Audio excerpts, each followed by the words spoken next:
ao anatin'ny fampiroboroboana ny sehitry ny fizahantany dia nanokatra kioska na trano natokana ho an'ny mpizahantany ny birao paritra misahana ny fizahantany eto Analamanga na Ortana etsy Antaninarenina. Natao hanampiana ireo mpizahantany amin'ny alalan'ny fanomezana fanampim-baovao moa izy ity. Lovaramanantsoa Christian Rakondramanga.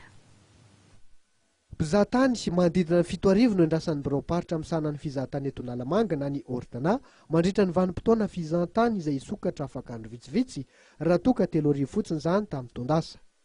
Ho fampiroboroboana ny sehatra ny fizahantany tokoa indrindra eto Antananarivo sy ny manodidina dia nanokatra trano natokana amin'ny mpizahatany ny Ortana etsy Antaninarenina.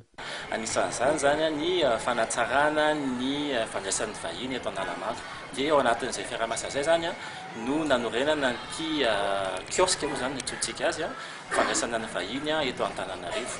Dia hitantsika zany fa ity efitrano ity zany dia misy toerana zany fandraisana accueil dia hitantsika etsy dia hitantsika koa zany misy information zany izay omenan'ireo mpizahatany izay hitsidika eto Antananarivo.